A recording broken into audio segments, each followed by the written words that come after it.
ಉಡುಪಿ ಕರಾವಳಿಯಲ್ಲಿ ಮೀನುಗಾರಿಕೆಗೆ ದೊಡ್ಡ ಸಂಕಷ್ಟ ಎದುರಾಗಿದೆ. ಡೀಸೆಲ್ ಕೊರತೆಯಿಂದಾಗಿ ಆಳಸಮುದ್ರ ಮೀನುಗಾರಿಕೆ ತೀವ್ರ ಆತಂಕಕ್ಕೆ ಒಳಗಾಗಿದೆ. ಪ್ರತಿದಿನ ಲಕ್ಷಾಂತರ ಲೀಟರ್ ಡೀಸೆಲ್ ಅವಲಂಬಿಸಿರುವ ಮೀನುಗಾರರು ಈಗ ಸಂಕಷ್ಟದ ಅಂಚಿನಲ್ಲಿದ್ದಾರೆ.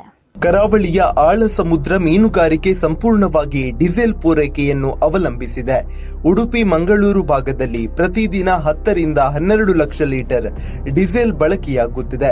ಪ್ರತಿ ಬೋಟಿಗೆ ಸುಮಾರು 1000 ಲೀಟರ್ ಡೀಸೆಲ್ ಅಗತ್ಯವಿದೆ. ಆದರೆ ಇತ್ತೀಚೆಗೆ ಉಂಟಾದ ಡೀಸೆಲ್ ಕೊರತೆಯ ಸಮಸ್ಯೆ ಮೀನುಗಾರರ ಬದುಕಿನ ಮೇಲೆ ಬಿಸಿ ತಟ್ಟಲು ಆರಂಭಿಸಿದೆ. 1500ಕ್ಕೂ ಅಧಿಕ ಬೋಟ್ಗಳು ಈ ಡೀಸೆಲ್ ಪೂರೈಕೆಯ ಮೇಲೆ ಅವಲಂಬಿತವಾಗಿವೆ. ಡೀಸೆಲ್ ಇಲ್ಲದೆ ಸಮುದ್ರಕ್ಕೆ ಹೋಗೋದು ಅಸಾಧ್ಯ. ಸಬ್ಸಿಡಿ ಸಿಗದಿದ್ದರೂ ಪರವಾಗಿಲ್ಲ, ನಮಗೆ ಡೀಸೆಲ್ ಬೇಕು. ಡೀಸೆಲ್ ಕೊರತೆಯ ಆತಂಕ ಹೆಚ್ಚಾದ ಹಿನ್ನೆಲೆ ಜನಪ್ರತಿನಿಧಿಗಳು ದೆಹಲಿಗೆ ದೌಡಾಯಿಸಿದ್ದಾರೆ. ಮೀನುಗಾರಿಕೆಯನ್ನು ಆದ್ಯತಾ ವರ್ಗದಲ್ಲಿ ಪರಿಗಣಿಸುವಂತೆ ಕೇಂದ್ರ ಸರ್ಕಾರಕ್ಕೆ ಒತ್ತಾಯಿಸಲಾಗಿದೆ. ಮಲ್ಪೆ ಬಂದರು ಏಷ್ಯಾದ ಅತಿ ದೊಡ್ಡ ಮೀನುಗಾರಿಕಾ ಬಂದರುಗಳಲ್ಲಿ 1,000 ಕೋಟಿ ರೂಪಾಯಿ ವ್ಯವಹಾರ ಮೀನುಗಾರಿಕೆಯನ್ನು ಅವಲಂಬಿಸಿದೆ. ಇನ್ನು 45 ದಿನಗಳ ಮೀನುಗಾರಿಕಾ ಸೀಸನ್ ಬಾಕಿ ಇರುವ ಸಂದರ್ಭದಲ್ಲೇ ಡೀಸೆಲ್ ಕೊರತೆ ಆತಂಕ ಹೆಚ್ಚಿಸಿದೆ. ಕೇಂದ್ರ ಸಚಿವರು ಆದ್ಯತೆಯಿಂದ ಡೀಸೆಲ್ ಪೂರೈಕೆ ಮಾಡುವ ಭರವಸೆ ನೀಡಿದ್ದಾರೆ. ದಿನಕ್ಕೆ ನಮ್ಮ 2 ಜಿಲ್ಲೆಗಳಲ್ಲಿ 1,000 KL ಕಡಿಮೆಯಿಂದ ಬಳಕೆ ಆಗ್ತದೆ. ಯಾಕಂತೇಳಿದರೆ ದೊಡ್ಡ ಇಂಜಿನ್ ಕರಾವಳಿ ಭಾಗದಲ್ಲಿ, ನಮ್ಮ ಭಾಗದಲ್ಲಿ ಮೀನುಗಾರಿಕೆಗೆ ಅಷ್ಟು ಪೂರಕವಾದ ವಾತಾವರಣ ಇಲ್ಲ. ಇವತ್ತು ನಾವು ರತ್ನಗಿರಿ ಇರ್ಬೋದು, ಗೋವಾದಂಥ ಭಾಗದಲ್ಲಿ ಹೋಗಿ ಮೀನುಗಾರಿಕೆ ಮಾಡುವಂಥದ್ದು.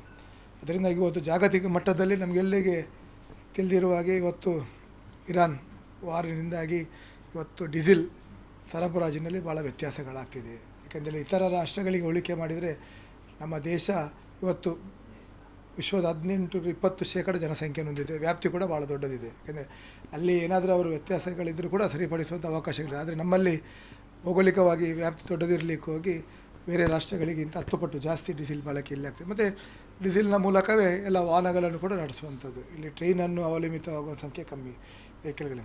ಅದರಿಂದಾಗಿ ಇವತ್ತು ಕರಾವಳಿ ಮೀನುಗಾರರು ಭಾಳಷ್ಟು ಆತಂಕಕ್ಕೆ ಒಳಪಟ್ಟ ಸಂದರ್ಭದಲ್ಲಿ ನಿನ್ನೆ ನಮ್ಮ ಸಂಸದರಾದ ಕೋಟ ಶ್ರೀನಿವಾಸ ಪೂಜಾರಿ ಅವರು, ಮಂಗಳೂರಿನ ಸಂಸದರಾದ ಬ್ರಿಜೇಶ್ ಚೌಟ್ ಅವರು, ನಾವು ಮೀನುಗಾರರ ಸಂಘದ ಪ್ರಮುಖರು ಸೇರಿಕೊಂಡು ನಮ್ಮ ಮೀನುಗಾರಿಕಾ ಸಚಿವರು, ಅದೇ ರೀತಿ ಹರ್ದೀಪ್ ಸಿಂಗ್ ಪೂರಿ ನಮ್ಮ ಪೆಟ್ರೋಲಿಯಂ ಸಚಿವರನ್ನು ಭೇಟಿಯಾಗಿ ನಮ್ಮ ಸಮಸ್ಯೆಗಳ ಬಗ್ಗೆ ಅವರಿಗೆ ವಿಚಾರವನ್ನು ತಿಳಿಸಿ.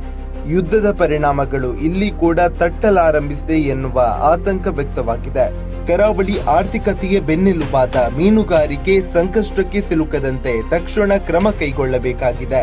ಡೀಸೆಲ್ ಕೊರತೆ ಸಮಸ್ಯೆಗೆ ಶೀಘ್ರ ಪರಿಹಾರ ಸಿಗದಿದ್ದರೆ ಕರಾವಳಿ ಆರ್ಥಿಕತೆಗೆ ದೊಡ್ಡ ಹೊಡೆತ ಬೀಳುವ ಸಾಧ್ಯತೆ.